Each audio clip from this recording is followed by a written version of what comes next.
నమస్కారం అండి అందరికీ. Welcome to my YouTube channel Shri Manju spiritual. మనము లలిత సహస్రనామ స్తోత్రాలకు ప్రతిపదార్థాలు తెలుసుకుంటున్నాం కదా. శ్రీమాత్రే నమః. 346 నామము విజయ. ప్రతిపదార్థం విశిష్టమైన జయము కలది, గొప్ప విజయము గలది. విశిష్టో జయో యస్యాస విజయో. విశిష్టమైన జయము గలది, గొప్ప విజయము గలది. సంపదయే రూపముగా గలది, జ్ఞానమే రూపముగా గలది. దేవీ పురాణంలో 68 శివతీర్థాలను వర్ణించేటప్పుడు కాశ్మీరమందు విజయుడైన శివుడు ఉన్నట్లు చెప్పబడింది. అట్టి శివ స్వరూపురాలు. పద్ముడు అనే పేరు గల రాక్షసరాజు గొప్ప బలవంతుడు.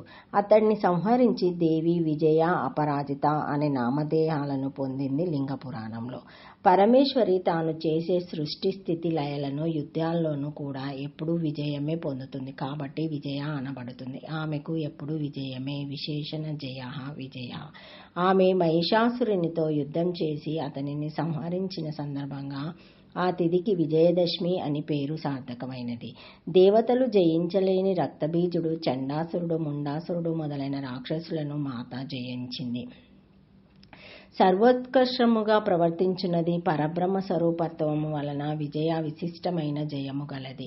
భక్తుల హృదయాలలో సదా సద్వినేశ సంఘర్షణలలో దేవభావాలకు విజయం చేకూర్చినది. అంటే భక్తుల హృదయాలలో సుర అసుర సంఘర్షణలో సురుల పక్షం వహించి అసురులను, అసుర ప్రవృత్తిని నశింపజేస్తుంది. విజయ అనేది ఒక ముహూర్తము. ఆశ్వీజ శుద్ధ దశమి నాడు నక్షత్రోదయ కాలం విజయముహూర్తము చింతామణి. విజయదశమి రోజు సాయంత్రం నక్షత్రాలు వచ్చిన తర్వాత కాలం విజయ అనబడుతుంది. రత్నకోశము విజయదశమి నాడు మొదలుపెట్టిన సర్వకార్యాలు నెరవేరుతాయి. ఎక్కడా ఎప్పుడు అపజయం లేనిది కాబట్టి అమ్మవారు విజయ. జీవులకు వచ్చే ఆలోచనలలో చెడు ఓడిపోయి మంచి విజయం సాధిస్తుంది కాబట్టి పరమేశ్వరి విజయ అని పిలువబడుతుంది. ప్రభావాది 60 సంవత్సరాల్లో విజయ అనే సంవత్సరం ఒకటి. జయము విజయము అనే పదాలకు వేరే వేరే అర్థాలున్న బయట పరిస్థితులపైన, వ్యక్తులపైన మనకు నియంత్రణ, ఆధిపత్యం వస్తే దాన్ని జయము అంటారు.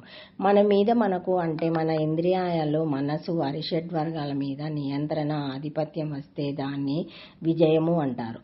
బహుబల పరాక్రమ చతురంగ బల సంపన్నత్వంతో బయటి వారిపై విజయం సాధించవచ్చేమో గాని అవి తన ఆధిపత్యాన్ని సూచించే జయము. విశేషమైన అనే అర్థాన్ని సూచించే వి అక్షరంతో విజయము అనే పదంతో చెప్పబడింది. ఇలాంటి విజయం కలగటానికి కావలసిన సుగుణాలను అలవర్చుకోవడానికి, సర్దుబాటు చేసుకోవడానికి అవకాశాలను కల్పించి ప్రతి సాధకుడు ఈ విజయాన్ని పొందడం కోసం దోహదపడుతుంది కాబట్టి అమ్మవారు విజయ అనే పేరుతో పిలువబడుతుంది. ఓం విజయాయ నమః. త్రక్షాకరి. శ్రీమాత్రే నమః. Thank you for watching my video. Please like, share, comment, subscribe to my channel. మరిన్ని వీడియోస్తో మళ్ళీ కలుస్తానండి. ఈ వీడియో మొదటిసారి ఎవరైనా చూసి ఉంటే తప్పకుండా లైక్ చేసి సబ్స్క్రైబ్ చేసుకోగలరని కోరుతున్నాను. ఏమైనా కామెంట్స్ ఉంటే పెట్టగలరు. మా బెల్ అనే ఐకాన్ బటన్ని ప్రెస్ చేసి మీరు ఆన్ చేసి ఉంచుకుంటే మా లేటెస్ట్ అప్డేట్ వీడియోస్ అన్నీ నోటిఫికేషన్గా వస్తాయి, చూడగలరు. Thank you. సబ్స్క్రైబ్ చేసుకోండి మర్చిపోకండి.